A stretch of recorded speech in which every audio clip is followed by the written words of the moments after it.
తూర్పు గాలిని భూమి మీదకి రప్పించి భూమి యొక్క నఖముఖములా వ్యాపించేలాగా చేసేటటువంటి ఈ దేవుడు కీర్తన గ్రంథం 119వ అధ్యాయము 4, 5, 6 వచనములలో ఏం మాట్లాడుతున్నారో, ఏ విషయం మనకి తెలియజేస్తున్నారో చూద్దాం. ప్రియమైన వారలారా, you have commanded your precepts to be kept diligently.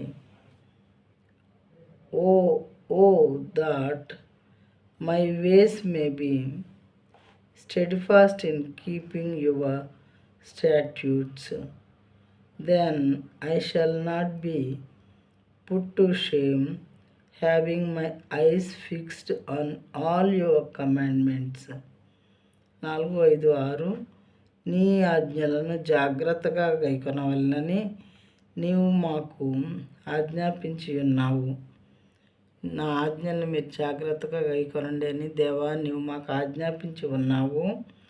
ఆహా, నీ కట్టడలను గైకొన్నట్లు నా ప్రవర్తన స్థిరపరచబడిన ఉండిన ఎడల ఎంత మేలు అని చెప్పి భక్తుడు అంటున్నాడు. అబ్బా, నీ వాక్యాలు మరి గైకొనేలాగా నా ప్రవర్తన స్థిరపడితే ఎంత బాగుంటుంది తండ్రి అంటున్నాడు అనమాట. నీ ఆజ్ఞలన్నింటినీ నేను లక్ష్యము చేయనప్పుడు నాకు అవమానము కలుగనేరదు.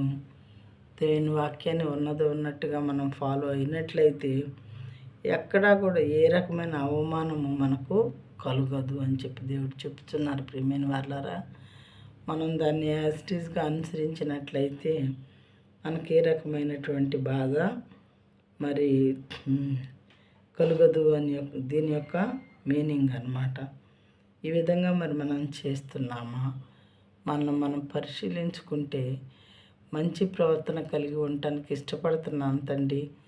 సమస్తమైన పాపం నుండి మమ్మల్ని విడిపించయ్యా, నన్ను విడిపించండి తండ్రి అని మనం హృదయపూర్వకంగా దేవుని పాదాల దగ్గరకు వచ్చి ప్రార్థించినట్లయితే నీవే దేవుడు అని నేను నమ్ముతున్నాను ప్రభువా, నాతో మాట్లాడండి, నన్ను క్షమించండి, నన్ను శుద్ధి చేయండి అని మనం హార్ట్ఫుల్గా దేవుని యొద్ద అడుక్కున్నట్లయితే దేవుడు చాలా మనశ్శాంతిని, పవిత్రమైన హృదయాన్ని మనకి మంచి మార్గంలో నడిపించేవారుగా ఉంటారు మనల్ని.